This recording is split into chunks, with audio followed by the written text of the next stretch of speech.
오늘 어떤 분들이 제 강의를 들을까 좀 굉장히 궁금했기도 하고요. 어쨌든 여러분들 뵙게 돼서 정말 반갑습니다. 가급적이면 좀 딱딱하지 않게 좀 재미있게 강의를 좀 진행해 보도록 하겠습니다. 제가 이제 제 나이가 내년이면 이제 60이 됩니다. 그러니까 베이비붐 세대의 마지막 세대입니다. 근데 베이비붐 세대가 1955년생부터라고 하니까요. 1955년생이 이제 법정 나이로 노인이 되는 때가 됐고, 이제 저도 이제 한 7, 8년 지나면 이제 법정 노인이 되는 그런 때가 됐습니다. 사실 여기 선생님들 연세가 좀 궁금한데요. 혹시 70이 넘으신 분들? 예. 대다수가 그렇네요. 혹시 80 넘으신 분 계세요? 예. 저희 어머님, 아버님 세대이신데, 아마 많이 느끼실 거예요. 지금, 제가 이제 생애 전환기라고 하는 걸 처음 느꼈던 때가, 제가 이제 좀 늦게 이 박사학위를 받았는데, 대학원 들어가서 이제 박사과정 이제 시작을 할 때 등록금을 이제 은행에 가서 냈어요. 그랬더니 은행 아가씨가 저한테 아버님 축하드려요. 아드님이 대학원 가셨나 봐요. 그러더라고요. 근데 제가 이게 은행원한테 이제 아버님 소리를 듣게 되나? 이런 생각이 불현듯 느낀 거죠. 아마 여기 계신 선생님들 전부 느끼셨을 거예요. 어느 날 갑자기 버스 안에서 누가 나한테 자리를 양보한다거나 이렇게 되면 내가 아직 자리 양보받을 나이가 안 됐는데 이제 자리를 양보해 주네? 이런 것들을 예전에 불현듯 많이 느끼셨던 때가 있을 겁니다. 그게 이제 소위 말하면 생애 전환기라고 이렇게 얘기를 하죠. 이제 내가 청년층에서 장년층으로 갔고 장년층에서 또 이제 노인층으로 가고 하는 것들을 이렇게 느끼는 단계인 거죠. 이런 생애 전환기에 오면 이제 뭐 고민들이 많이 생기고 여러 가지 적응하기 어려운 일들이 생기게 될 겁니다.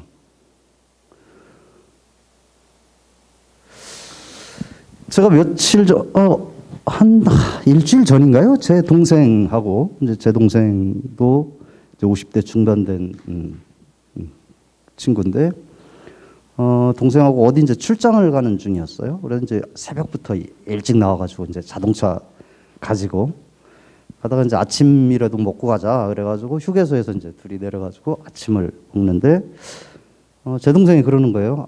이제는 노인들 밥도 못 먹는 시대가 되겠어. 그렇게 얘기를 해요. 그래서 왜? 나는 이제 뭣도 모르고 왜? 그랬더니 저 키오스크를 가리키는 겁니다. 저기 휴게소 식당에서 밥을 주문할 때 꼭 뭐 가가지고 이걸로 주문도 안 받아요. 이제 사람이 기계에다 주문을 하는 거죠. 그래서 저야 뭐 별 생각 없이 그냥 기계에 주문해서 이렇게 먹었는데 갑자기 제 동생이 이제 그 얘기를 하는 거 보고 신경이 쓰이더라고요. 그래서 밥을 먹으면서 유심히 봤습니다. 했더니 어떤 한 70대 되신 부부이신데 오셔가지고 이제 카드를 손에 들고 이렇게 뭐를 이렇게 터치를 좀 해요. 그러더니 한 2번 누르더니 고개를 갸웃갸웃 하시는 겁니다. 이제 어려우신 거죠. 뭐 자꾸 뭐를 눌러야 되는데 화면에 내가 원하는 게 안 보이고. 그래서 제가 밥을 먹다 말고 갔습니다. 가가지고 뭐를 드시려고 그러세요? 라고 물어보고 이제 가르쳐 드렸거든요. 그랬더니 이제 고맙다고 그러시고 뭐 원하시는 걸 하셨겠지만 가끔 어떤 분들은 그런 얘기해요. 화가 나서 내가 굶었다는 얘기를 해요. 그거 하다 말고. 이제는 돈이 없어서 밥을 못 먹는 게 아니라 기계를 만지지를 못해서 밥을 못 먹는 그런 시대가 다가왔습니다. 저도 이 키오스크라고 하는 거를 처음 접했을 때 굉장히 좀 답답했어요. 이 화면에 안 보이는데 뭐를 자꾸 눌러야 되는데 내가 원하는 메뉴도 안 보이고 여러 가지가 어려웠던 그런 시대가 된 거죠.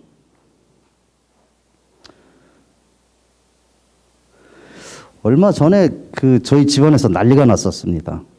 저는 부모님하고 같이 사는데요. 근데 이제 이 코로나가 생기고 나서 저희 부모님이 시골에 이제 농사 짓는다고 우리 고향 마을이죠. 고향 마을에 이제 조그만하게 뭡니까 이제 농막을 지어놓고 사시는데 거기로 가셨어요. 안 나오겠다고 이제 코로나 당분간은. 그리고 이제 가끔 이제 대전에 일이 있으면 나오세요. 그러면 이제 저한테 전화를 걸면 제가 가서 이렇게 모시고 나옵니다. 아마 거리상으로는 그 충북 보은인데 대전까지는 차를 가져가면 한 40분 정도 걸립니다. 아마 여기 수성구에서 뭐 고속도로로 한 청도쯤 거리 뭐 그 정도 될 겁니다. 그 정도 이제 가서 어머니나 아버님 이렇게 이제 대전에 오실 일 있으면 모시고 오고 또 모셔다 드리고. 근데 이제 계속 그렇게 얘기를 하시죠. 아유, 그 바쁘면 오지 마. 그렇게 얘기를 하세요. 근데 실제 바쁜 제가 이제 웬만하면 뭐 모시고 갔다가 또 모시고 오고 그러는데 실제 바빠서 못 간 때가 있었습니다. 그랬더니 오지 마. 내가 버스 타고 가면 돼. 이렇게 얘기를 하시거든요.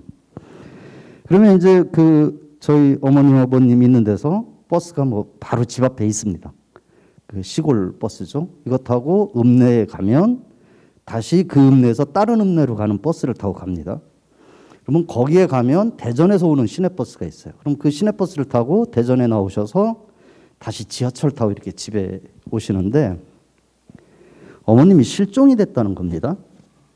그 아버님한테 연락이 왔는데 이제 얘기를 들어보니까 나중에 뭐 얘기를 들어보니까 버스를 타고 나와서 그쪽 읍내에서 내려가지고 대전에서 오는 시내버스를 타야 되는데 가방을 놓고 내리셨대요. 버스에. 가버린 겁니다. 이 가방 안에 핸드폰도 있고 지갑도 있고 그런데 이게 가버리니까 갑자기 이게 그 어디 뭐 화성 혼자 뚝 떨어진 느낌이시더라는 거예요. 어쨌든 그 어느 집에 가서 이제 전화기를 빌려서 쓰기로 하고 전화기를 딱 앞에 놨는데 전화번호가 하나도 생각이 안 나더라는 겁니다. 이건 뭐 아들 전화도 생각이 안 나고 남편 전화도 생각이 안 나더라는 거예요. 그래서 이제 전화기를 놓고 한참을 앉아 있으니까 이제 옆에서 그런 거죠. 원래 이 노인네가 치매 걸린 노인네구만 이러시더라는 거죠. 그러니까 뭐 치매 걸렸다는 취급도 받고 그러니까 너무 서글퍼지더라는 거예요. 고민을 하다가 뭐 생각을 해봤는데 희한하게도 노인정 우리 이제 저희 집에 대전 집에 노인정 총무전화번호가 생각이 나서 간신히 전화를 걸고 그렇게 해서 이제 이래저래 연락이 돼서 그 시골에 있는 그 사촌 동생한테 좀 부탁을 해가지고 그래서 이제 모시고 왔습니다 집에. 얘기를 들으면서 이미 우리는 디지털 시대에 살고 있다는 겁니다. 그러니까 제가 지금 뭐 디지털 대전환기에 뭐 어떻게 우리가 스마트하게 살 건가 이런 얘기를 말씀드리지만 이미 디지털 시대는 와 있는 거예요. 그래서 광범위하게 퍼져 있어서 핸드폰이 없으면 아무것도 못하는 그런 시대가 벌써 우리 앞에 와 있는 거죠.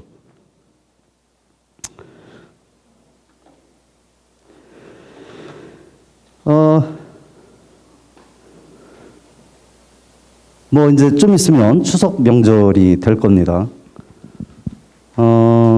예전에는 이제 서울에서 다 이제 부모님 찾아뵈러 뭐 기차표 예매하고 그랬죠. 뭐 서울역에 보면 뭐 줄이 그냥 아주 길게 서 있죠. 새벽밥 먹고 나와서 줄 서서 하루 종일 기다렸다가 이제 기차표를 예매를 해서 명절 때 집에 오게 됩니다.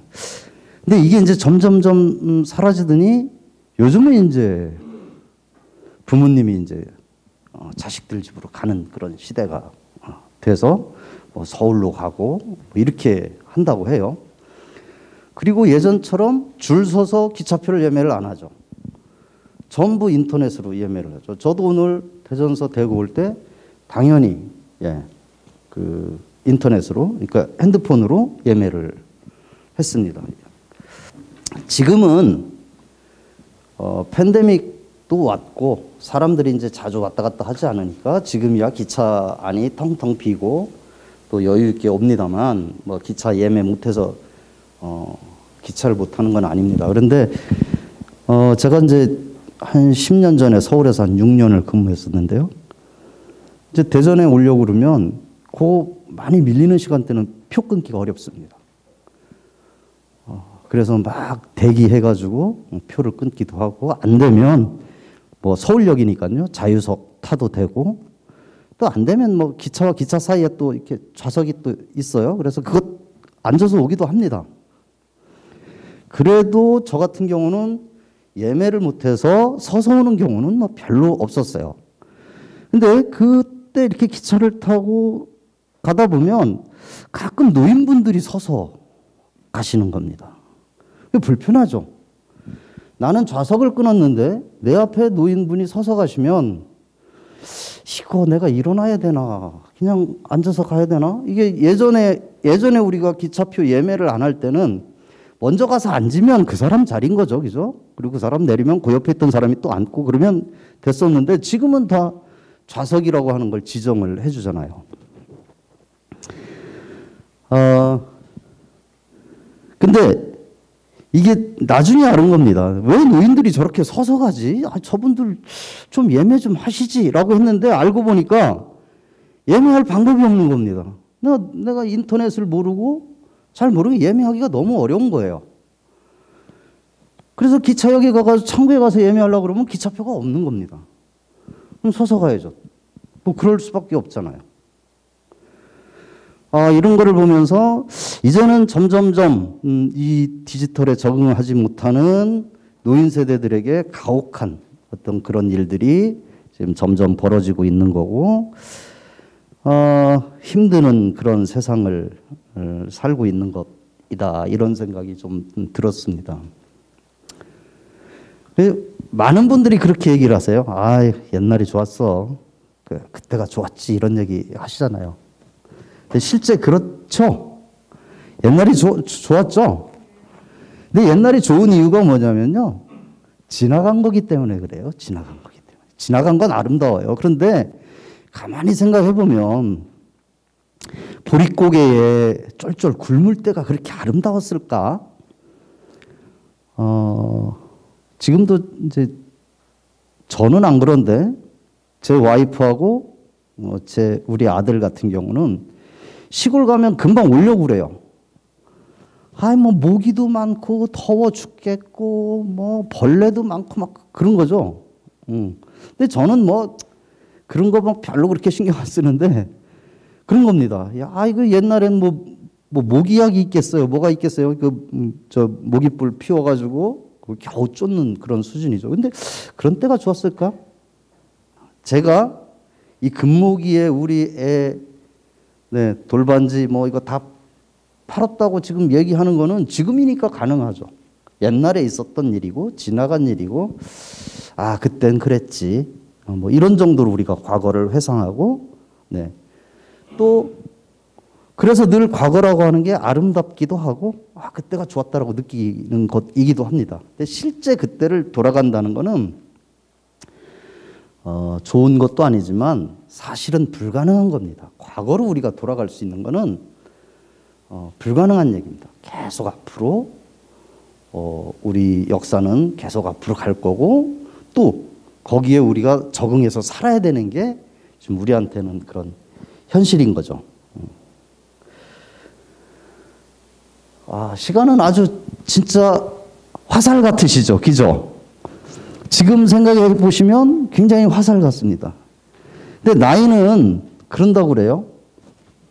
자기 나이대와 똑같은 속력으로 간대요. 10대 때는 시속 10km로 간답니다. 20대 때는 시속 20km로 가다가 30대가 되면 시속 30km. 그다음에 60대가 되면 시속 60km로 막 간답니다. 시간이. 70대가 되면 시속 70km로 막 가는 거죠. 이건 아인슈타인의 뭐 상대성 이론에 의하면 실제 그렇게 느낀다고 합니다. 실제로 그렇다고 그래요. 어려서는 나도 빨리 어른이 되고 싶어. 어른이 되면 이것저것 하고 싶은 게 있어. 이렇게 느끼지만 실제 어른이 되고 나면 시간이 너무 빨리 가서 감당 못하는 그런 게 되는 거죠. 제가 신문사에 입사를 한 게 1989년이었습니다. 그때는 아무것도 없었어요. 소통할 수 있는 게 전화기입니다. 저 전화기밖에 없었습니다. 그래서 아침에 회사에 나가서 회사에서 취재 지시 받고 막 이제 자기 출입처로 가잖아요. 그래서 취재를 해요. 근데 회사에서 나한테 연락할 방법이 없어요. 그래서 회사에서는 중간에 한 번씩 회사로 전화를 하라고 그럽니다. 네가 어디 있는지 보고를 하라고 이렇게 하죠. 그때 뭐 어떤 취재 지시를 내리려고. 근데 몇 달 지나고 나니까요. 삐삐라고 하는 걸 줘요. 뭐 이걸 달고 다니랍니다. 여기다가 이렇게 달고 다니면 뭔 일을 하다가 삐삐삐삐 울리면 이렇게 보면 회사 전화번호. 그러면 이제 회사로 전화를 거는 거죠. 어디 가가지고 찾아가지고. 그래서 이제 부장이나 국장들이 호출할 때 저 삐삐를 썼습니다. 그러더니 조금 있다 시티폰이라고 하는 게 나와서 공중전화 옆에서 전화를 걸었고 저 시티폰은 한 1년 정도 있다가 없어졌어요. 그리고 이제 핸드폰이 나와가지고 핸드폰을 다 지급해줬죠. 이제는 어디 가서도 다 통화가 가능한 그런 때가 됐습니다. 지금은 이제 스마트폰이 돼서 핸드폰하고는 전혀 다른 그런 세상이 됐습니다. 제가 입사했을 때는 요 원고지로 기사를 썼어요. 원고지로 막 기사 쓰면 저것이 편집부로 넘어가고 또 전산실로 넘어가면 전산실 아가씨들이 이렇게 컴퓨터에다 쳤어요.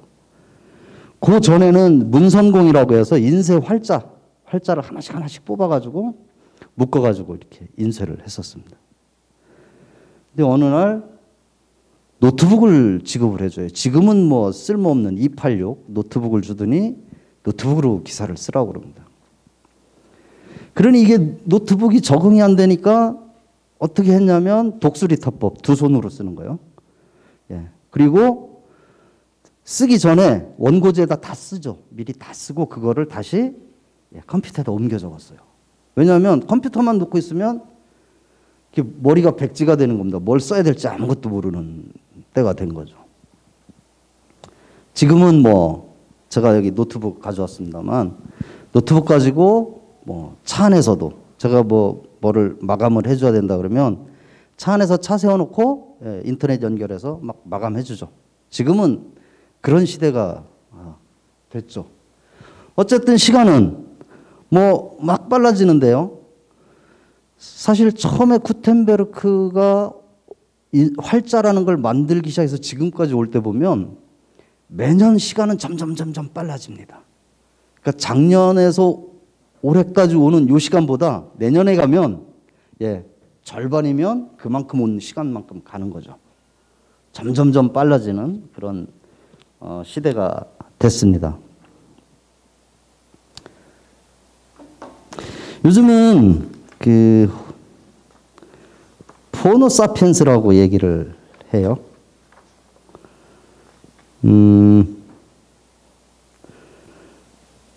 이 핸드폰을 가지고 있는 신인류라는 뜻이에요. 우리를 호모사피엔스라고 얘기를 하잖아요. 우리 지혜가 있는 인간은 호모사피엔스라고 그러는데 지금은 포노사피엔스입니다. 태어나면서부터 이 스마트폰을 손에 쥐고 이게 마치 내 몸의 일부인 것처럼 달고 나온 인류예요. 신인류입니다. 얘네들은 이 스마트폰이 모든 거예요. 자기의 손이기도 하고 뇌이기도 하고 그렇습니다. 여러분들은 이 스마트폰이 뭐예요? 기본적으로 전화기죠. 그죠? 우리 전화하려고 사실은 만들어 놓은 거라 저도 마찬가지입니다. 이게 전화기예요. 나한테는 전화기고 여기에 문자라고 하는 거를 집어넣어서 우리가 문자를 보낼 수 있고 거기에 또 카톡이라고 하는 게 있어서 문자 비슷하긴 하지만 공짜로도 보낼 수 있고 뭐 이런 정도 우리가 장착을 하고 있는 거죠. 거기에다 사진 찍을 수 있고 이 사진을 어디 보낼 수 있고 뭐 이런 겁니다. 이제 그러나 기본적으로 핸드폰이라고 하는 거, 전화기라고 하는 사실은 변하지가 않습니다. 그러니까 우리한테는 그런 거죠. 근데 이 신인류인 포노사피엔스들은 이건 전화기가 아닙니다. 이건 자기의 삶이에요. 이건 전화를 할 때 쓰는 게 아니고 전화는 극히 일부 기능 중에 하나입니다.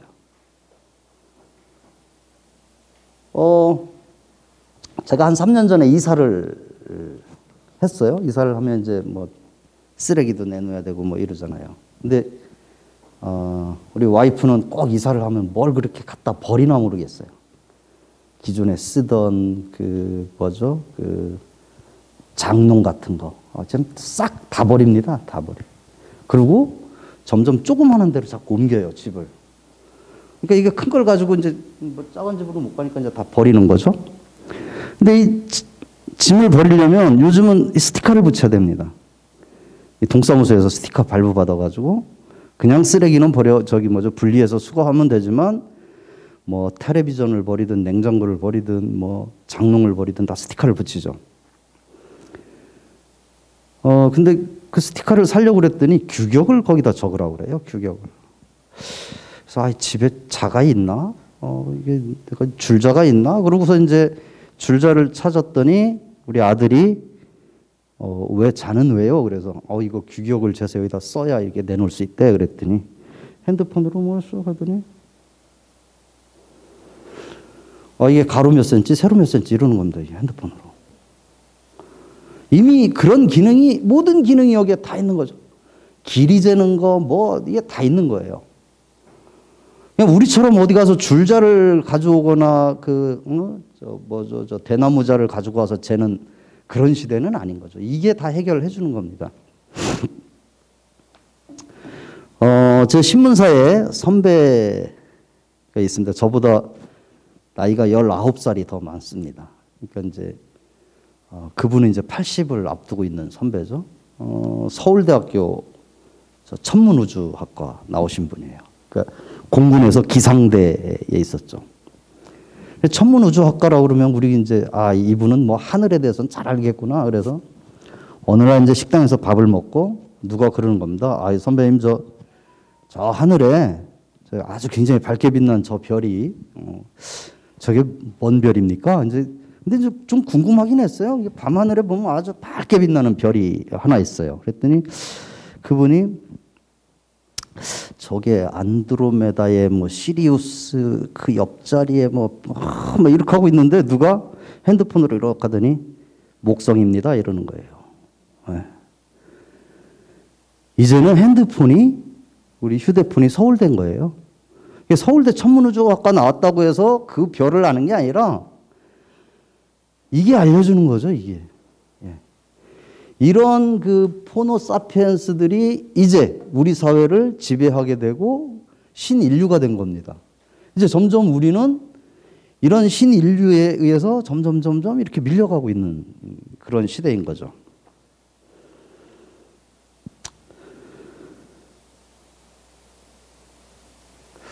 이제 4차 산업혁명이 이제 도래했다고 그래요. 뭐 지금 난립니다. 사실은 뭐 일부 전문가들 얘기 들어보면 우리나라 디지털화가 좀 아직 늦다, 빨리 해야 된다, 뭐 이런 얘기가 4차 산업혁명 시대 가야 된다 이런 얘기를 해줘. 옛날에 영화에서나 보던 저 키트 같은 자율주행 자동차 이게 이제 지금 상용화 돼가고 있잖아요. 드론 택시 작년인가 아마 서울 그 한강변에서 드론 택시 시험으로 운행을 해봤죠. 이제는 공중에서 공중으로 택시가 막 날아다니는 그런 시대가 좀 있으면 올 겁니다. 지금 드론 같은 경우는 드론 기술은 아주 일상화가 돼 있죠. 진짜 일상화가 돼 있어서 우리 그냥 뭐 드론 띄우는 사람들이 많거든요. 드론 택시도 금방 될 겁니다. 저 소음만 잡으면 저게 상용화가 가능하다라고 얘기를 해요. 인공지능 로봇입니다. 뭐 작년인가 뭐 이세돌이하고 바둑을 둬가지고 컴퓨터가 이겼다고 인공지능이 이겼다고 하잖아요. 왜냐면 우리가 이길 수가 없어요. 인공지능은 스스로 진화를 합니다. 바둑을 한번 두어보면 인공지능이 그거를 또 입력을 하는 겁니다. 그래서 새로운 지능으로 또 바둑을 두는 거죠. 인간이 이길 수 없는 그런 시대가 됐습니다. 이게 이제 뭐 IoT라고 해가지고요. 지금도 이거 많이 하실 겁니다. 집을 나가면 우리 집에 뭐가 작동이 되는지 에어컨 뭐 들어가기 전에 에어컨 켜게 한다든지 뭐 이런 거 다 하죠. 불 켜고 뭐 이런 것들 바깥에서 다 연결하는 겁니다. 그러니까 사물과 사물을 다 인터넷으로 연결해서 내가 조종을 하고 컨트롤하는 그런 시대가 다 된 거죠. 빅데이터 이런 것도 아마 많이 느끼셨을 거예요. 이렇게 핸드폰 보면 유튜브 많이 보시죠. 유튜브를 보시면 내가 뭘 하나를 보면 제가 그래요. 아 이거 어디 땅을 살까 해서 땅값 부동산을 한번 봤더니 맨날 부동산만 올려주는 거예요. 여기에다가 맨날 부동산 보게 해요. 그러다가 내가 무슨 뭐 전쟁 영화를 한번 봤더니 맨 전쟁 영화만 계속 올리고 그래요. 이게 뭐냐면 빅데이터예요. 저 사람 이런 거 좋아하는구나. 이게 지가 스스로 알아서 올려주죠. 여러분들의 행동 하나하나를 얘한테 맡겨주게 되면 어떤 현상이 벌어지냐면요. 이런 현상도 벌어집니다. 이분 짜장면을 보통 한 달에 2번은 먹는데 지금쯤이면 짜장면 먹을 때가 됐을 것 같은데 라고 해서 여기에 맛집 정보, 짜장면 정보를 싹 띄워줍니다. 왜냐하면 한 달에 2번씩 먹었던 사람이기 때문에 이걸 아는 거죠. 행동 패턴 알고 전해주는 거죠. 제가 여기 대구에 왔어요. 그러면 귀신같이 합니다. 제가 대구에 온 지. 그러면 대구 주변에 맛집도 또 싹 소개를 해줘요. 뭐 별거를 다 해요. 이게 뭐냐면 빅데이터입니다. 그러니까 내 개인에 대한 데이터를 얘가 수집을 하는 겁니다. 수집을 해서 거기에 맞춰서 알려주는 거죠. 그 다음에 제가 이제 요즘 그 음식하는 재미에 들려가지고요. 음식을 혼자 이렇게 많이 만듭니다. 그러면 제가 레시피 검색도 하고 뭘 만들어 보려고 검색하잖아요. 이 주기를 얘는 압니다. 그래서 대략 이때쯤 되면 얘가 뭔가 음식을 하나 만들 때가 됐을 텐데 라고 생각을 해서 그걸 또 띄워줍니다. 자, 이런 것이 바로 이제 빅데이터 시대가 다 된 거죠. 그러니까 나의 행동 패턴을 다 알고 있는 겁니다. 그게 이제 바로 4차 산업혁명 시대인 거예요. 그런 시대가 이미 우리한테 왔고 지금 하나씩 지금 상용화되고 있는 그런 시대인 거죠. 그러다 보니까 우리는 어때요? 이제 겁도 나죠. 이거 어디로 가려고 이러나 이거 정말 이거 도저히 감당이 안 되는 그런 세상으로 가고 있네라고 하는 그런 생각이 드는 거죠. 몇 년 전에요. 제가 이제 그 서울에서 근무할 때인데 그 광화문 앞에 이제 제가 프레스센터에 근무를 했었습니다. 근데 택시들이 모여가지고 데모를 해요. 택시들이. 그래 저게 뭔 데모인가라고 했더니 우버 택시 도입을 반대하는 데모예요. 우버 택시가 뭐냐면 그냥 우리는 지나가는 빈 택시 잡아가지고 택시를 타고 돈을 내고 어디 가자 그러면 가는 건데 우버 택시는 그게 아니죠. 네트워크로 연결해서 내가 지금 여기가 어딘데 뭐 어딘데도 얘기 안 해도 돼요. 얘가 알아요. 내가 어디 있는지. 그래서 어디를 가겠다고 하면 가까이 있는 우버 택시에게 연락이 돼서 우버 택시라고 하는 건 택시 회사가 아니고 개인이 가지고 있는 그런 차들이에요. 이거를 네트워크로 연결만 시켜주는 겁니다. 근데 가까이 있는 사람이 데리러 와서 태워다 주는 거죠. 이렇게 되면 택시 회사 택시나 개인 택시나 다 망하게 되죠. 그 데모하는 겁니다. 이 우버 택시 도입 안 된다. 결국 우리나라는 도입이 안 됐어요. 아직 도입이 안 됐는데 지금 외국 나가면 대부분 많은 사람들이 외국 여행을 가면 우버 택시를 이용을 해요. 편리하니까. 근데 우리나라는 안 됐죠. 근데 조금만 더 생각을 해보세요. 이 택시 운전하시는 분들이 언제부터 우리가 택시라고 하는 게 이 대중교통 좀 빨리 달릴 수 있는 대중교통의 그 핵심이었는지 언제부터 그렇게 했는지 7, 80년 전만 해도 인력거가 그 일을 했어요. 인력거. 근데 인력거 하던 사람들이 택시 들어오면서 다 망한 겁니다. 시대가 그렇게 된 거죠. 옛날에 인력거꾼이 끌고 다니는 걸 타고 다니다가 택시가 들어와서 이게 편리해지니까 인력거꾼들이 실직을 하게 되고 망하게 되고 그런 겁니다. 인력거 대신 들어온 게 택시거든요. 택시 대신 들어올 게 있는 겁니다. 시대가 자꾸 이렇게 교체를 해서 바꿔나가는 거죠. 우버라고 하는 건 이제 공유경제라고 얘기를 하죠. 그냥 내가 출근을 하는 그 길에 맨날 나 혼자 차를 타고 가잖아요. 기름이 아깝잖아요. 나랑 같이 가는 방향에 우리 동네에 누군가가 있으면 그 사람하고 같이 가면 되죠. 그 사람이 조금 비용을 좀 보태주면 되겠죠. 이런 게 공유경제잖아요. 예를 들면 이런 것이 있을 수 있어요. 식당에 아침 장사만 하는 식당이 있습니다. 그럼 아침 식사만 팔아. 나머지 그 식당 뭐예요? 놀잖아요. 점심, 저녁, 밤새 놀고 아침에만 해요. 근데 임대료는 꼬박꼬박 나가잖아요. 이거를 공유하는 겁니다. 점심 장사하는 사람이 주방, 야, 네 식당 그 주방하고 테이블 내가 쓸게. 대신에 돈 낼게. 그래서 점심 장사하고 저녁 장사하는 사람이 쓰는 겁니다. 그렇게 세 개가 한꺼번에 우리 주방을 쓰고 식당 홀을 쓰면 한 명이 하는 것보다 훨씬 더 이득을 얻을 수 있잖아요. 이런 게 이제 공유 경제라고 얘기를 해요. 사무실 쓰는 것도 마찬가지. 어떤 회사는 밤새 일하는 회사가 있고 어떤 회사는 저녁 6시만 되면 퇴근하는 회사 있어요. 그런 사무실 같이 함께 쓰면 훨씬 좋지 않겠어요? 그게 이제 공유경제, 우버 택시 이런 거거든요.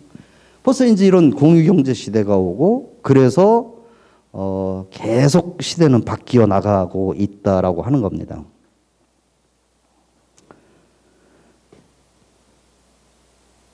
시대는 거스를 수가 없어요. 그 사실 보면 1980년대요. 맞나? 80년대 세계 10대 기업입니다.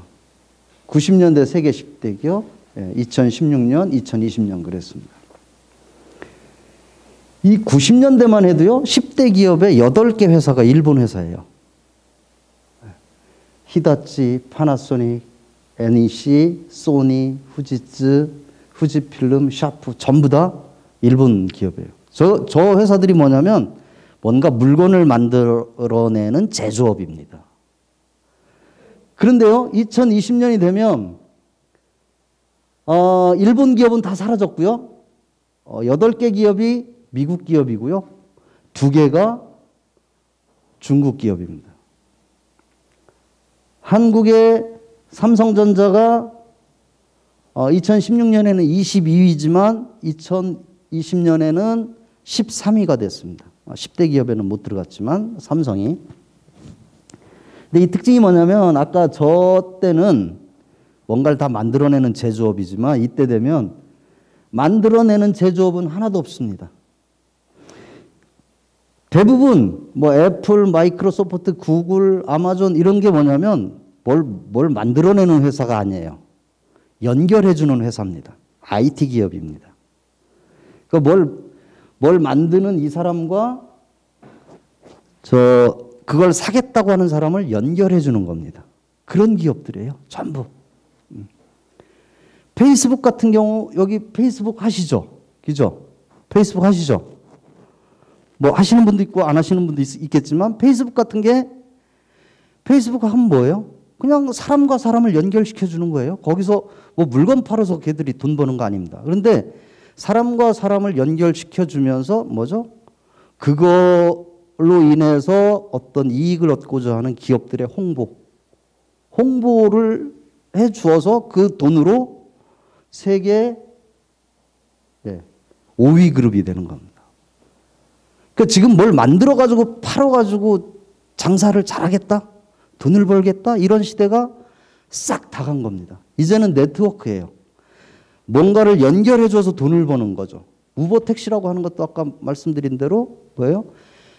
탈 사람과 태울 사람을 중간에서 연결시켜주는 일을 하는 거죠. 그게 바로 그 네트워크 사업이라고 이렇게 얘기를 합니다. 이미 기술의 발전은 뭐 더 이상 국가나 개인이나 기술의 발전을 따라가지 못하고 트렌드를 따라가지 못하면 이제는 생존이 어려운 그런 시대가 됐다 이렇게 말씀드릴 수 있겠습니다. 자, 이제 이렇게 듣고 보니까 그러면 우리는 어떻게 해야 돼? 이거 큰일 났네. 뭐 자꾸 뭐가 막 빠르게 발전하고는 있다고 그러고 우리는 어떻게 살아야 돼? 이런 고민들을 좀 하실 겁니다. 먼저 이제 국가적으로 보면 제도적으로 문제 해결을 좀 해줘야 되겠죠. 안 그렇겠습니까? 제가 이제 병원을 제가 심장 수술을 13년 전에 했습니다. 심장 수술 이렇게 쓱 갈라가지고요. 제가 이렇게 막 혈관 떼가지고 막 심장 막 이어 붙였습니다. 제가 터미네이터입니다. 지금 제가 공항 같은 데 가면 여기에 이렇게 막 철사로 막 묶어놓은 게 이렇게 떠요. 지금도 이렇게 엑스레이 검사해 보면 제 몸에 그 철사들이 있습니다. 그래서 석 달에 한 번씩 서울 아산병원을 가는데요. 가면 뭐 진료하고 뭐 이렇게 하고서 옛날처럼 처방전을 이렇게 주는 게 아니라 거기 나오면 키오스크 가가지고 뭐 이렇게 누르면 돈도 거기서 수납하고 처방전도 나오고 해요. 그래서 저는 이제 자주 가니까 잘 알죠. 근데 제가 이렇게 가서 뭘 누르려고 그러면 옆에 와가지고 누가 도와주는 그 도우미가 뭐 이거 누르세요, 저거 누르세요 그래요. 이제 저는 좀 기분이 좀 나쁘긴 하죠. 난 아직 그럴 정도는 아닌데 왜 자꾸 나한테 와서 그러나 싶긴 한데, 근데 그분이 그렇게 하시는 이유가 있습니다. 제가 조금이라도 버벅거리면 뒤에 줄 쓴 사람들 때문에 빨리 하라고 하는 거죠. 그러니까 이제 그분이 해요. 자, 그런데 가면 도우미가 있으니까 해결이 됩니다. 근데 그런 도움이 없는 데가 부지기수잖아요. 나 혼자 해결해야 되는 거죠. 그래서 제도적으로는 그런 도우미들을 배치하도록 하는 게 필요하다는 겁니다.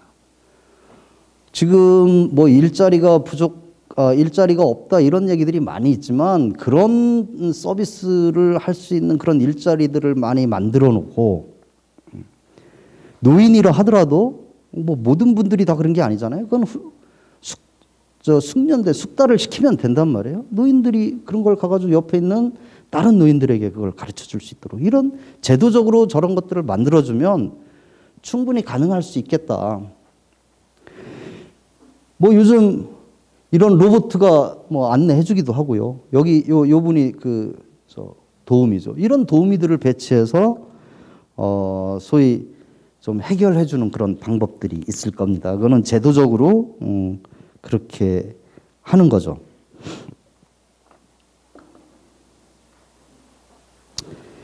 저는 뭐 기차표 예매도 마찬가지라고 봐요. 저는 이 기차표 예매를 이렇게 도우미가 해주기도 하지만 적어도 시스템상으로는 창구에서 판매하는 기차표의 일정 분량을 인터넷에서 팔지 못하게 해줘야 된다고 봅니다. 이건 배려라고 봐요. 그러니까 인터넷에서 다 매진되고 나면 아무리 창구에 와서 구하려고 해도 다 매진이 된 거죠. 근데 우리 사회는 인터넷으로 써가지고 인터넷으로 예매하는 사람만 우리 사회에 있는 게 아니잖아요. 실제 창구에 와서 해야 될 사람들이 있는 거죠. 그 사람들을 위해서 적어도 30%든 20%든 쿼터를 줘서 요거는 창구에서만 팔게 하는 거죠. 인터넷에서 다 매진이 됐다 하더라도 이 창구에서 팔 수 있는 그런 양들은 확보를 해주는 것. 이런 것들이 이제 제도적인 어떤 문제 해결 방법이라고 저는 생각을 합니다. 다른 한편으로 기술을 보면 기술은 표준화되어서 발전을 합니다. 그러다 보니까 키오스크는 커요, 얘가. 저희 어머니 같은 사람들은 이게 누르지도 못할 정도로 키가 큽니다. 모든 장비를 보면 오른손잡이를 위해서 만들어졌어요. 이 왼손잡이를 위한 그런 장비가 없어요. 오른손을 쓰는 사람을 위해서 모든 게 만들어졌고, 모든 거는 젊은 사람들을 위해서 만들어졌고, 모든 거는 비장애인, 장애인을 위해서 만들어 놓지 않습니다. 비장애인을 위해서 다 만들어 놨어요. 그러다 보니까 쓰기가 굉장히 힘든 사람이 장애인, 노인, 뭐 이런 분들한테 다 불리하게 만들어 놨죠. 왼손잡이 이런 사람들한테 불리하게 만들어 놨죠. 그래서 제도적으로 또 뭐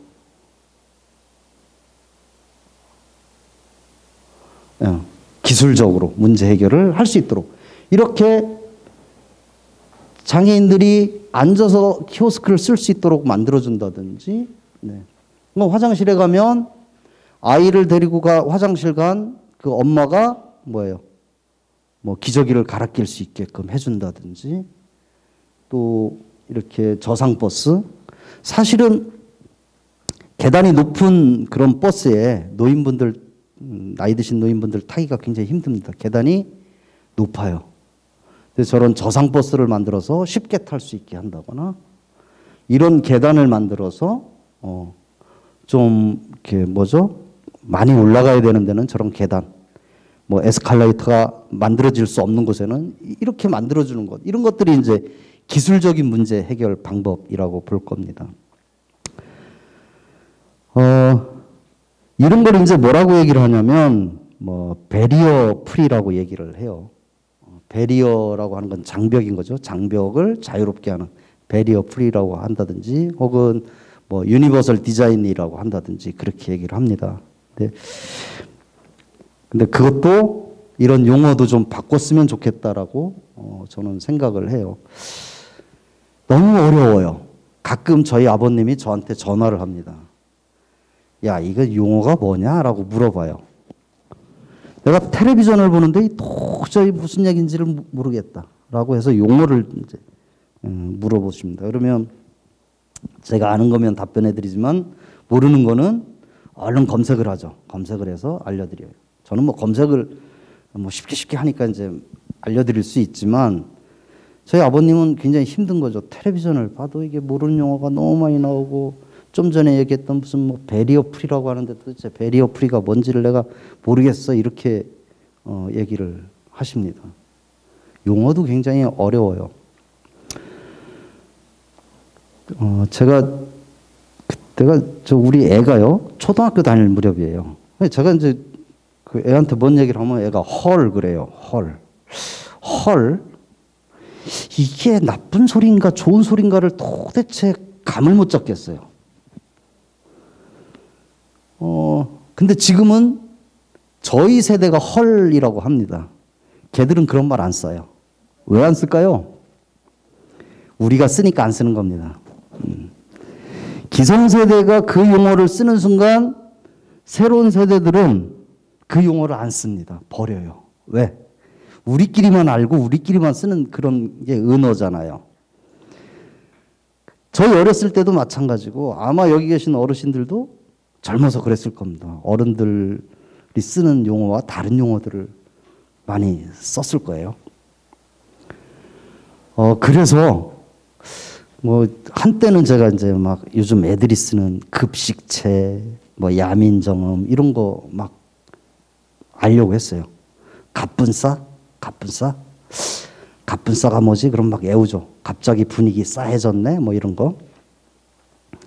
외웠는데 하실 필요 없습니다.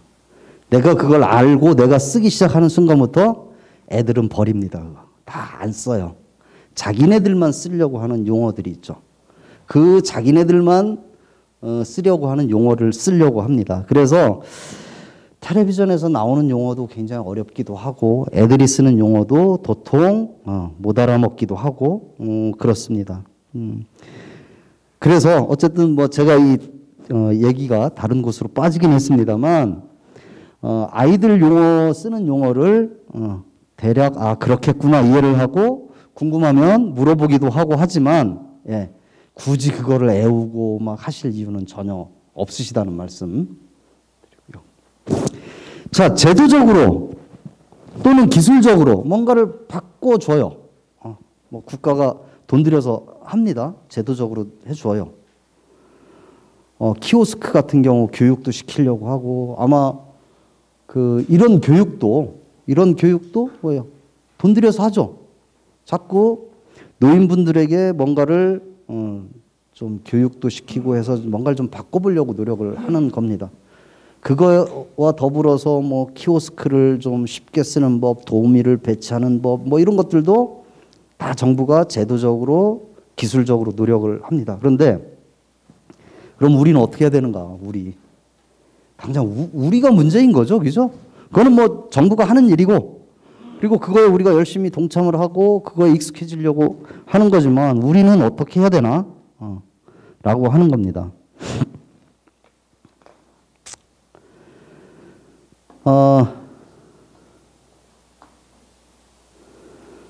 좀 우리 미묘하게 달라진 인류죠.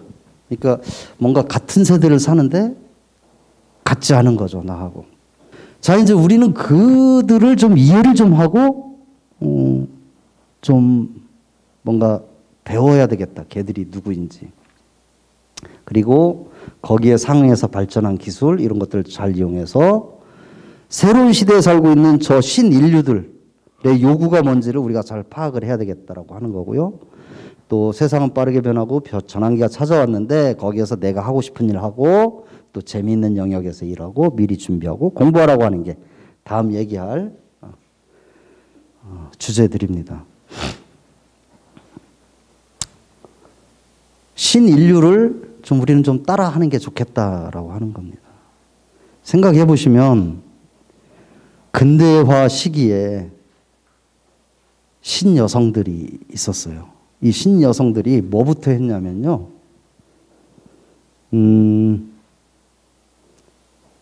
따라하기를 했습니다. 누구를? 신여성들을 따라하는 겁니다. 그러니까 외국의 그 새로운 여성들을 따라했죠. 머리도 짧게 깎고, 쪽머리 안 하고 머리 짧게 깎고, 짧은 치마 입고, 뾰족 구두 신고, 화장도 하고, 그렇게 했어요. 이때만 해도 이런 정도는 굉장히 짧은 치마였었습니다. 신여성들. 한복을 안 입고 이렇게 짧은 치마를 입고, 자, 이런 모습에 신여성들이 따라한 거죠. 그러니까 저렇게 외모를 따라하는 겁니다. 외모를 따라하게 되면 내 생각이 바뀝니다. 예전에 우리 조선시대 때 혹은 지금도 그렇죠. 예절을 굉장히 중시하잖아요. 좀 예절을 지키라고 얘기를 하고 예절을 중시합니다. 왜 예절을 왜 중시하냐면요. 예절이 내 생각을 바꾸기 때문에 그렇습니다. 다리 꼬고 삐따닥하게 앉아서 존경심이 들질 않죠. 어른 앞에서 다리 꼬고 삐따닥하게 앉아있는 그런 자유로운 것 같지만 상대방에 대한 존경심이 실제 마음에 들지 않는 겁니다. 공손하게 앉아야 공손한 생각이 드는 거죠. 그래서 예절이라고 하는 걸 굉장히 중시했죠. 저런 것도 마찬가지입니다. 신여성이라고 하는 것도 내가 신여성처럼 옷을 입고 그렇게 해야 내 생각이 신여성이 되는 거지. 네. 옷은 아주 고루한 옷을 입고 신여성처럼 생각이 안 되는 거죠. 그래서 외모를 바꾸는 거 이거 굉장히 중요하다는 겁니다. 뭔가 우리가 그런 생각을 해보시면 돼요. 내가 굉장히 불편하고 힘들고 이럴 때, 뭐 내가 이 시대와 좀 안 맞는 것 같다라고 생각할 때, 이 시대와 나와 어떤 간격이 있는가를 한번 보시면 돼요. 그 간격을 메꿔주는 일, 그것이 매우 중요한 거죠. 그래서 일단 신인류를 따라하기를 해야 되는데요. 일단 신인류가 가진 무기를 좀 장착을 하십시오. 지금 전부 스마트폰 가지고 계시죠? 선생님들. 혹시 스마트폰 아니신 분 계세요? 2G, 3G. 다 스마트폰 가지고 계시죠? 예. 최신 걸로 바꾸세요. 최신 걸로 바꿔달라고 하세요. 아들, 딸한테. 스마트폰은 기본적으로 가지고 계셔야 돼요. 이게 지금 당장은 내가 핸드폰, 그러니까 소위 전화기일지 모르지만 인터넷 사용이 가능한 스마트폰으로 전부 교체를 하시고요. 가급적이면 내가 사용할 여러 어플리케이션들을 까시고 그걸 이용을 하셔야 돼요. 기본적으로 외모 장착은 하셔야 됩니다. 외모를 가지고 장착을 하시고 배우셔야지 뭐. 방법 없습니다. 무조건 배우셔야 됩니다.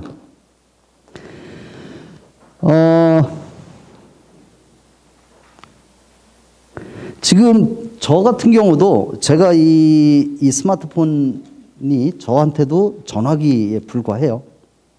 근데 이제 저는 아마 여기에 계신 선생님들보다 쓰는 게 좀 더 많을 겁니다.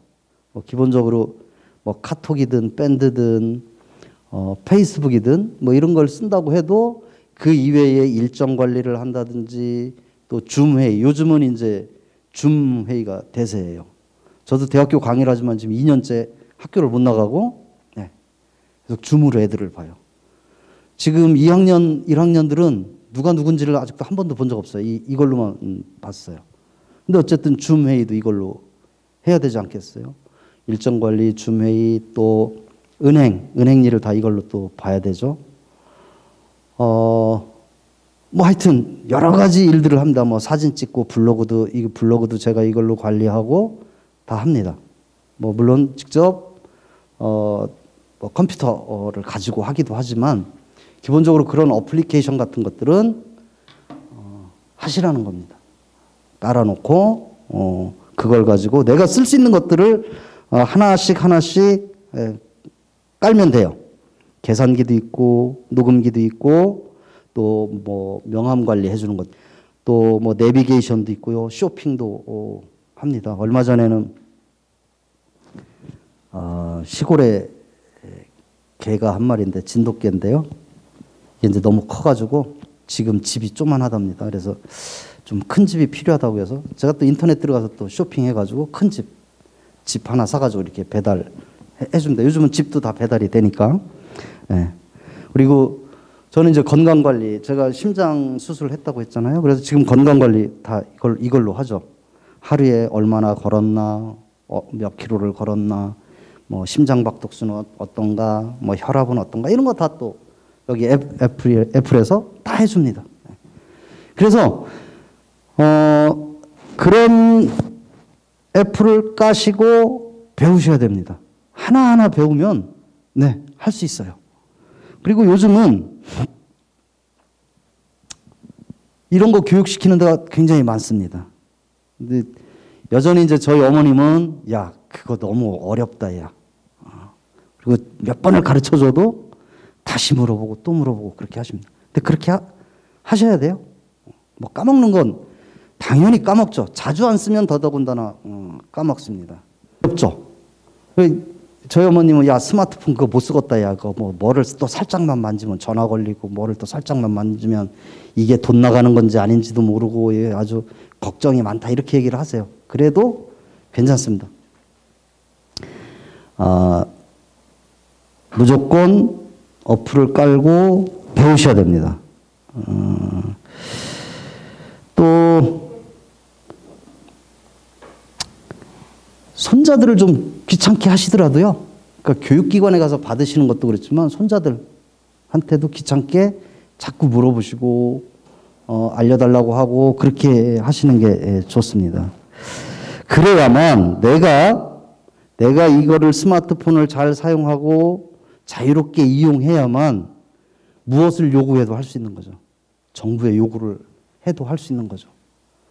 야, 우리 경로당에 저는 이런 거 했으면 좋겠어요. 우리 노인정에 경로당에 젊은 그 아르바이트생을 아예 고용을 해서 놓고 말동무도 대주고 핸드폰도 알려주고 이런 거 하는 그런 젊은 아이 하나 저 아르바이트생이라도 있으면 좋겠어요. 요즘 집에 일일 방문하는 복지사 같은 그런 분들도 있습니다. 이런 분들 가가지고 어디 아프신 데 없죠? 이렇게 하고 가는 게 아니라 가셔가지고 스마트폰 알려주고 그렇게 했으면 좋겠어요. 그런 분들이 개별적으로 알려주는 게 훨씬 더 효과가 있거든요. 이런 데 나오셔가지고 뭐 이건 이렇게 하시는 겁니다. 저렇게 하시는 겁니다. 금방 또 돌아가면서 또 머릿속에서 또 싹 또 까먹죠. 그리고 해보려고 그러면 또 어떻게 또 잘 안 되고. 그래서 여러분들 스스로가 자꾸 배우셔야 정부에 이런 거 해주세요, 저런 거 해주세요를 요구할 수 있는 겁니다. 그럼 맞춤형 복지? 근데 우리 세상이 그런 거잖아요. 우리 노인들이 불행하면 젊은이들이 행복합니까? 젊은이들도 불행한 거예요. 그래서 사회라고 하는 게 공동체잖아요. 그러니까 내 옆에 있는 사람이 행복해야 나도 행복한 건데 우리 노인들은 이 디지털 격차를 느끼고 굉장히 어렵고 힘든데 젊은 애들은 좋아서 행복해서 그렇게 되지 않는 거죠. 그래서 끊임없이 젊은이들하고 노인들하고 소통을 하고 하는 게 필요한 거죠. 그래서 계속 알려달라고 요구도 하고 그렇게 해야 됩니다. 근데 그런 요구를 하기 전에 반드시 먼저 배우려고 하는 그런 자세들을 갖추셔야 된다는 겁니다.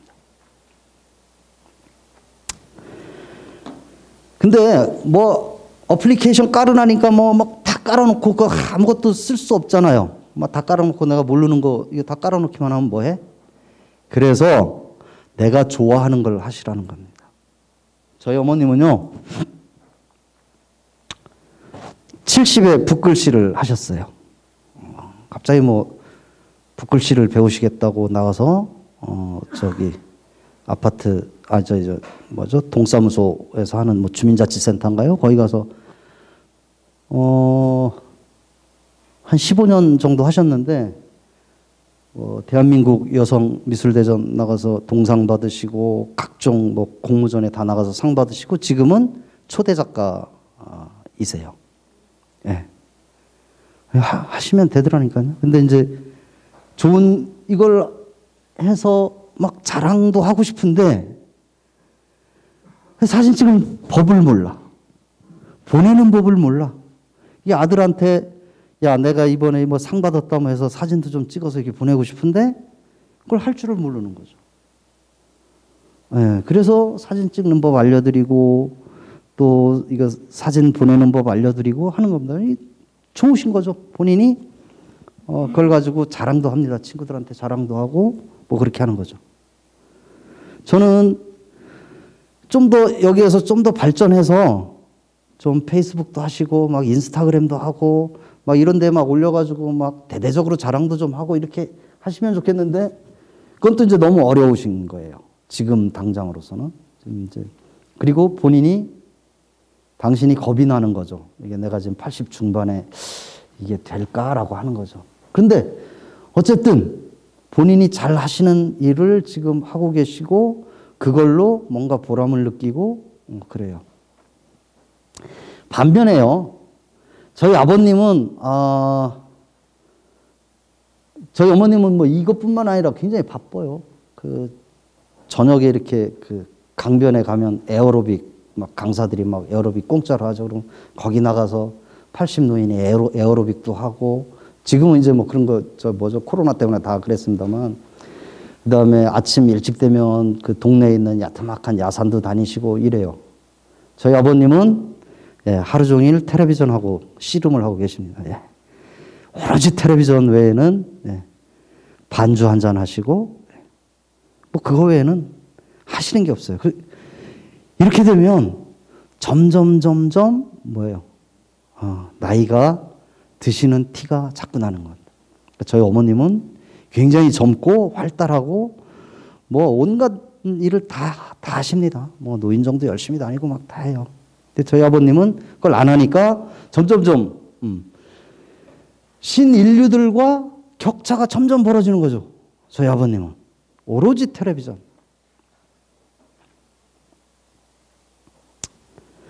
저희 외삼촌도 갑자기 퇴직하시고 나서 교직에 계셨는데 퇴직하시고 나서 어느 날 카메라를 들고 사진을 찍으러 다니시는 겁니다.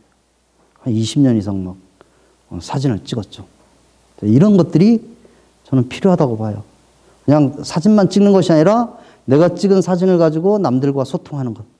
자식들과 소통하고, 야, 내가 어디 가서 이런 사진 찍었다. 소통하고, 또 주변에 있는 친구들하고 소통하고, 또 그 외에 많은 다수들하고 소통하고, 이런 것이 신인류를 따라하는 일인 거죠.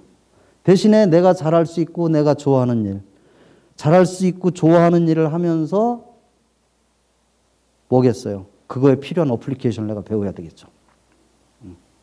사진 찍을 줄 모르는 저희 어머님이 사진 찍을 줄 알게 되고, 그다음에 이거 사진만 찍었던 거를 남에게 보내주는 법도 알게 되고, 하나씩 하나씩 그렇게 배워나가는 겁니다. 모라백이라고 하는 사람이 그렇게 얘기를 했죠. 기계가 잘하는 일은 사람이 못합니다.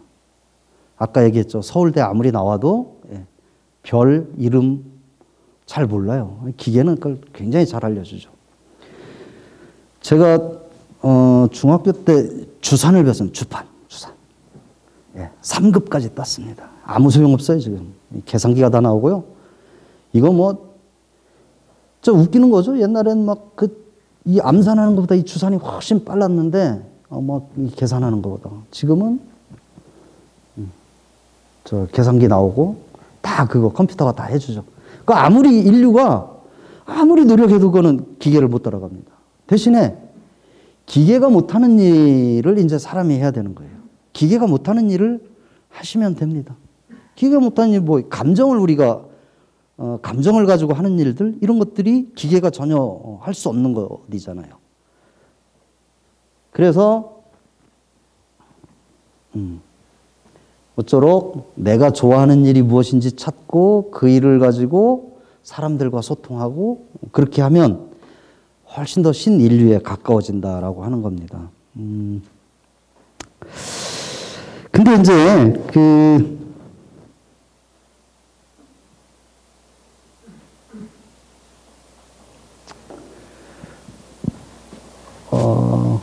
근데 우리가 이제 노인이라고 그러면 뭔가 부정적 인식을 가지고 있습니다.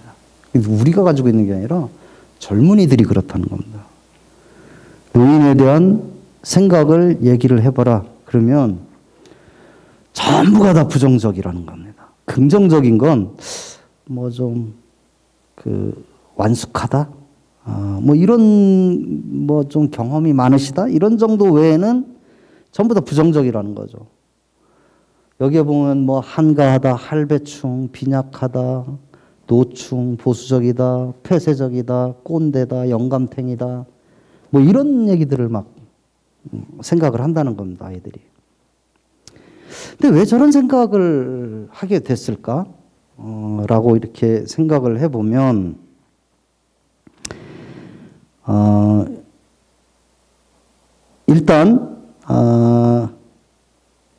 일단 나이를 먹으면 힘이 없어요. 힘이 딸리고 능력이 떨어져요. 예. 그 다음에 두 번째로는, 그래서 이제 힘을 쓰는 일을 잘 할 수가 없습니다. 당연하죠. 그 다음에 두 번째는, 경제력에 대한 문제예요. 경제력이 있으신 분도 있고 없으신 분도 있습니다. 근데, 경제력이 떨어지게 되면, 노인분들이 경제력이 떨어지게 되면, 뭐 독거노인이라든지 요즘 뭐 텔레비전에서 많이 나올 겁니다. 독거노인이라든지 혹은 뭐 폐지를 줍는다든지 이런 분들이 많이 있으시죠. 근데 이거는 경제적인 문제는 내가 어떻게 할 수가 없죠. 내가 지금 이걸 바꿀 수 있는 게 아니죠. 신체적인 문제도 마찬가지입니다. 내가 지금 힘이 점점 떨어지는데 우리가 건강이라고 하는 거는 불가역이라고 합니다. 이것도. 자, 이렇게 건강하다가요. 어느 날 갑자기 아파가지고 한참을 앓고 나면 뚝 떨어지네요. 그럼 내가 운동 열심히 해서 이걸 이렇게 올려야지? 그렇게 안 가요. 뚝 떨어지면 거기서 또 이렇게 갑니다. 또 한 번 떨어지면 또 이렇게 가요. 떨어지면 또 가요. 이게 다시 안 올라간다는 겁니다. 건강이라고 하는 건. 저도 이제 여기 어르신들 계시는데 죄송합니다만 제가 심장수술했다고 했잖아요. 이제 심장약을 계속 먹죠, 아침에. 이건 뭐 자주 까먹기도 합니다만 심장약을 먹어야 돼요. 그랬더니 어느 날 당뇨가 온다고 그래요. 그래서 또 당뇨약을 또 먹으라고 해서 당뇨약을 먹어요. 얼마 전에 이게 발등이 붓고 막 이게 걷지를 못하겠는 거예요. 이게 또 통풍이랍니다. 이게 자꾸 생기는 거예요, 이제 뭔가. 왜 하나가 생기면, 그러면 심장병이 좀 완전히 나서서 이게 좀 당뇨하고 이게 통풍만 해야 되는데 이 세 가지를 달고 있는 거죠. 근데 보니까 이게 점점 하나씩 늘어나기 시작하고 약 먹는 숫자가 약이 이제 늘어나기 시작해요. 이거는 뭐 어쩔 수 없는 거잖아요. 이거를 떨어지는 거를 막기 위해서 엄청 열심히 노력을 하죠. 저도 저녁마다 우리 하천변, 천변 1시간씩 막 걷습니다. 저희 애가 군대 갔다 오고 대학교를 졸업하니까 배가 살짝 나오기 시작해요. 그래서 야, 이놈아, 운동 좀 해. 근데 걔들은 운동할 생각 안 합니다. 왜? 애가 건강하니까. 그냥 일주일에 한 번씩 어디가 축구도 하고 막 하니까 전혀 건강 관리 할 필요가 없다고 느끼는 거예요. 근데 건강이라고 하는 건 실제 건강할 때 지켜야 되는데 이제 막 고장 나기 시작하면서 이제 그때부터 막 건강 지킨다고 막 운동하고 막 이러잖아요. 근데 그렇게라도 해서 지키는 겁니다. 그래서 이 신체적인 거나 건강은 어쨌든 나이를 먹으면 먹을수록 약해지기 마련이고요. 그 다음에 이제 또 뭡니까? 성격이나 태도에 대한 지적을 많이 해요. 융통성이 없다, 뭐 혹은 좀 답답하다, 짜증난다, 뭐 말도 똑같다, 뭐 옷도 똑같이 입는다, 뭐 이런 지적들을 젊은 애들이 하는 겁니다. 근데 우리가 여기서 얘기하는 뭐 신체적인 거나 혹은 뭐 경제력이라거나 뭐 이런 것들은 우리가 어떻게 할 수 없죠. 이미 나는 나이가 먹었고 기력이 쇠한 거는 어떻게 할 수가 없죠. 근데 우리가 할 수 있는 게 있어요. 성격이나 태도입니다. 이 성격이나 태도는 내가 어떻게 하느냐에 따라서 바꿀 수가 있어요. 이거를 고쳐야 됩니다. 신인류에 맞게, 그네들의 요구에 맞게 우리가 고쳐야 되는 거예요. 흔히 꼰대라고 얘기를 하죠. 저도 이제 꼰대 세대가 됐어요. 애들하고 얘기하다 보면 말이 잘 안 통해요. 옛날 그 회사에서 선배들이 이렇게 얘기를 하면 그냥 다소 싫어도 따라갔고, 학교에서 선생이 뭐 이렇게 하라고 그러면 이렇게 싫어도 따라갔는데 요즘 애들은 안 그런 거죠. 뭐라고 그러면 꼰대라고 그래요. 그래서 뭘 시킬래도 이거 내가 또 꼰대 되는 거 아니야? 그래서 자꾸 주저주저 하죠. 뭔가 시키지도 못하고 이렇게 하자도 못하고 그런 시대가 됐죠. 근데 꼰대가 되지 말아야 합니다. 꼰대가 되지 말아야 하는데 어떻게 되지 말아야 할까? 이게 좋은 꼰대가 있어요. 저는 그렇게 생각합니다. 식당에 가서 부장이 우리 부원들 데려와서 야, 뭐 먹을까? 내가 지금 짬뽕이 땡기는데 짬뽕으로 통일하지? 이건 꼰대적이죠. 완전. 안 물어보고 짬뽕으로 지가 통일을 해요. 짬뽕 먹기 싫은 사람도 있고, 내가 오늘 아침에 짬뽕 먹고 왔는데 점심도 짬뽕 먹어야 돼? 뭐 이런 사람도 있을 거란 말이에요. 이거 꼰대죠, 대표적으로. 두 번째는 이런 사람이 있어요. 야, 뭐 먹을까? 니네가 알아서 시켜. 니네가 먹고 싶은 거 시켜. 난 따라갈게. 이것도 좋은 거 아닙니다.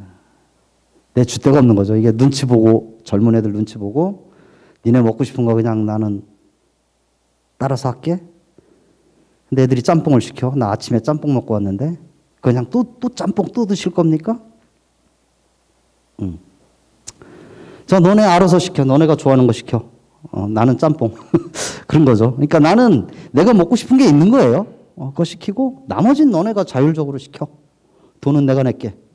이런 게 이제 소위 꼰대이면서도 꼰대 같지만 꼰대가 아닌 거가 되는 거죠. 이런 거는 우리가 고칠 수 있잖아요. 지금까지 내가 해왔던 거를. 물론 오래오래 내가 가지고 있던 성격이나 태도를 바꾸기는 쉽지 않습니다. 쉽지 않은데 아까 말씀드렸죠. 우리가 신인류가 가지고 있는 이 무기를 장착을 했고 또 공부했잖아요. 생각도 바꿀 수 있습니다. 충분히. 그렇게 되면 내가 신인류에 가깝게 바뀌어질 수 있는 겁니다.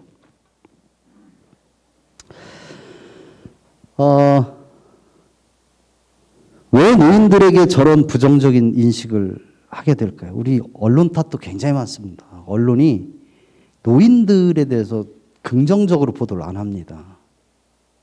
70대 노인이 운전하다 교통사고 내면 꼭 언론 보도에 뭐라고 나오냐면 70대라고 꼭 써요. 그죠? 70대 뭐 가로수 들이받아. 그럼 당장 그거 읽는 애들이 댓글로 뭐라고 쓰겠어요? 나이 먹었으면 집에나 그냥 앉아있지 뭘 차를 끌고 다닌다가 저렇게 사고를 내고. 만약 사람을 치여가지고 사람이 상하거나 이러면 더 심한 욕이 나오겠죠. 그런데 20대나 30대가 사고를 낸다고 20대 차 몰고 나가다가 사람 치여? 이렇게 안 한단 말이에요. 30대, 40대 이거 안 해요. 근데 꼭 나이 먹은 분들이 사고를 내거나 나이 먹은 분들이 뭘 하면 꼭 거기다가 70대, 80대 꼭 이걸 써요. 이래서 부정적인 인식을 계속 만들어주는 거죠, 언론이. 그래서 언론의 보도 태도도 분명 문제가 있습니다. 근데 이거는 뭐 우리가 언론에 요구를 해야 되겠죠. 그런 거 하지 마라. 그런 거 하는 그렇게 노력하는 분들이 많이 있어요. 인권 관련 운동하는 사람들이 그런 보도 하지 말라고 노력은 굉장히 하고 있습니다. 그런데 이게 잘 고쳐지지는 않죠. 대신에 나이 드신 분들은 꼰대가 되지 않기 위해서 굉장히 노력을 하시라는 겁니다. 제가 어려서 우리 할아버지, 저희 할아버지죠. 할아버지 방에 가기가 싫었어요. 노인 냄새가 나. 지금 생각해보면 그런 거죠. 냄새가 나니까 가기 싫어하는 거죠. 할아버지하고 자꾸 얘기하고 싶지도 않아요. 그런 거죠. 근데 지금 보니까 저희 아버님이 이제 그런 노인 냄새가 나는 거죠. 호르몬이 그렇다는 겁니다. 저도 좀 있으면 이제 노인 냄새가 날 거고요. 근데 그거를 막기 위해서 뭐예요? 깨끗이 씻기도 하고 옷도 깨끗하게 입고 그러죠. 근데 점점 나이가 먹으면서 이상하게 편한 게 좋아. 그러니까 헐러덩한 옷, 편한 옷, 뭐 이런 옷을 자주 입고. 우리 옛날에 노인분들이 그런 얘기 많이 하셨죠. 나는 곱게 늙고 싶다 이런 얘기 하시죠. 곱게 늙는다는 게 뭐겠어요? 그런 거죠. 그냥 막 모르겠어. 그냥 대낮에 술 먹고 저 가끔 텔레비전에 가끔 뉴스에도 나오죠. 뭐 이제 차 태워달라고 그랬는데 안 태워줬다고 2단 옆차기로 그냥 막 차를 막 걷어차는 그런 분들.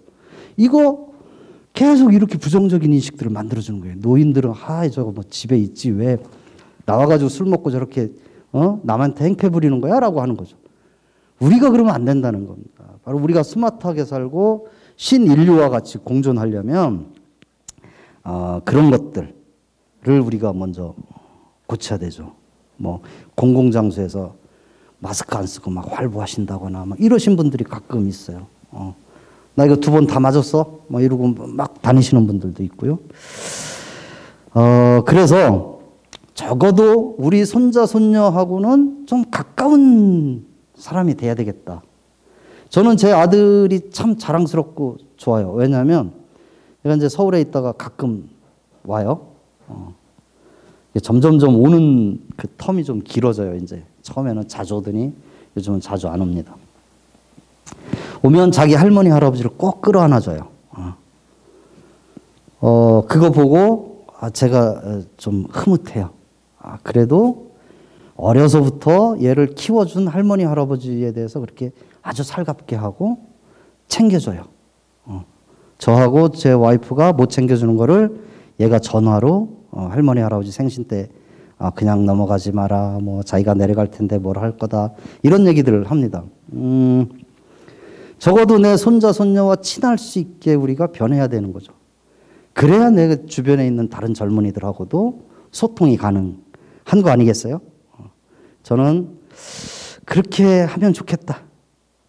옷 색깔도 좀 가급적이면 밝은 색을 많이 입으세요. 그 다음에 화내는 거 이런 거 좀 하지 마시고 좀 얼굴 표정도 좀 밝은 표정으로 하고 또 여유 있는 태도, 뭐 관대한 태도 이런 것들이 바로 젊은이들에게 그래도 좀 호감을 느끼게 한다는 겁니다.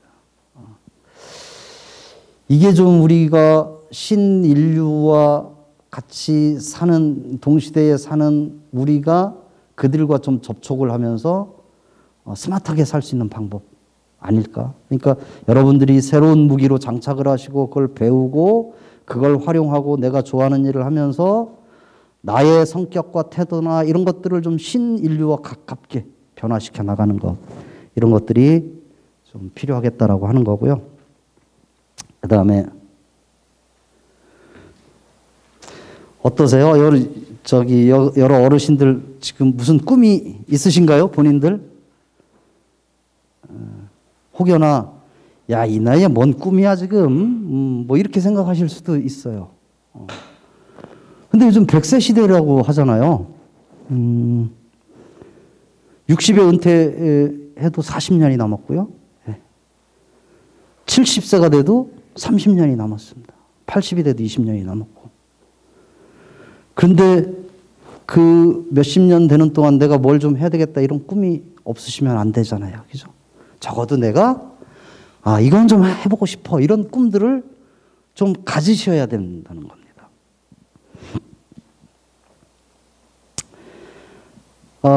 제가 한 15년 전인가요? 그 유럽 출장을 갔는데 그 왜 백조의 성이라고 하는 그 성이 있는 그런 뭐 유명한 관광지였는데 제가 굉장히 멋있는 할아버지를 봤어요. 오픈카를 타고 백발 휘날리는. 야, 정말 멋있다. 야, 나도 좀 나이 먹으면 저렇게 해야 되겠네 라는 생각이 좀 들었어요. 그런데 사실 그거는 우리 1000명에 1명 혹은 10,000명에 1명 그럴 거예요. 그거는 뭐 돈 있는 아주 일부 진짜 부유층이나 할 수 있는 거고. 자, 적어도 그런 꿈이 아니라면은 뭔가 우리가 소소한 내가 뭔가 하려고 하는 그런 꿈들이 좀 필요하지 않을까요? 아까 저희 어머님은 붓글씨 그렇게 쓰셨지만 지금 저희 어머님 꿈은 자서전 쓰는 게 꿈이십니다. 지금 매일 일기를 쓰세요. 그래서 저한테 한 1년 정도 지나면 줘요. 이렇게. 물론 문법 틀린 것도 굉장히 많으시죠. 많긴 한데 내가 어떻게 살아왔는가를 계속 기록하고 계십니다. 여러분들 노인 한 분이 돌아가시면 도서관 하나가 사라진다고 그래요. 도서관 하나가 사라지는 겁니다. 지금도 우리 사회에 수많은 지금 돌아가시는 분들이 계시지만 그분 한 분 한 분이 쌓아온 경험, 노하우, 지혜 이런 것들이 우리 사회에서 사라지는 거죠. 그죠? 그래서 여러분들이 어떤 꿈을 가지고 그거를 이루려고 지금부터라도 시작하셔야 된다는 겁니다. 굉장히 중요한 일이라고 저는 생각을 해요.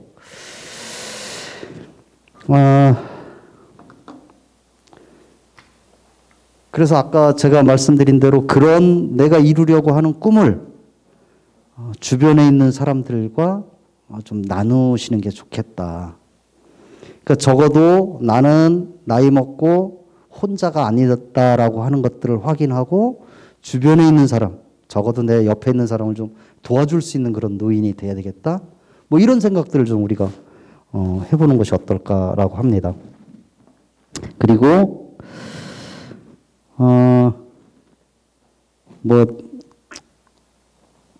그 시니어 살롱 같은 거 한번 만들어 보시는 것도 괜찮을 것 같아요. 우리 노인들이 모여서 활동하면서 젊은이들과 교류할 수 있는 그런 살롱. 그래서 내 스스로가 우리 사회의 숙련자로 인식하는 것. 그냥 우리 사회에서 버려지고 있는, 소모되고 있는 내가 아니라 우리 사회에서 내가 쌓아온 각종 경험 이런 것들이 뭉쳐진 숙련자로 인식하고 그런 분들이 모여서 소통하고 또 그런 분들이 모여서 젊은이들과 교류하고 이런 시니어 사롱 이런 것들을 좀 만들어 보는 게 어떨까라고 생각을 합니다.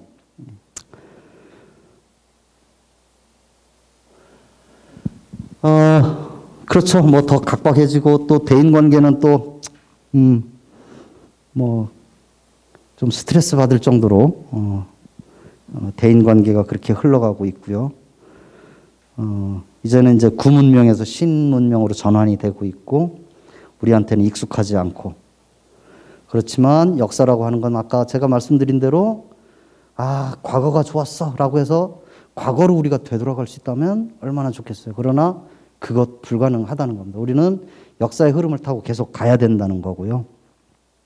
그래서 적어도 우리가 신인류가 만들어낸 이 시대와 내가 살던 시대와의 차이가 뭔지를 확인을 하고 그것을 활용하고 기쁨을 누리는 것, 이것이 필요하다라고 얘기를 할 수 있겠습니다.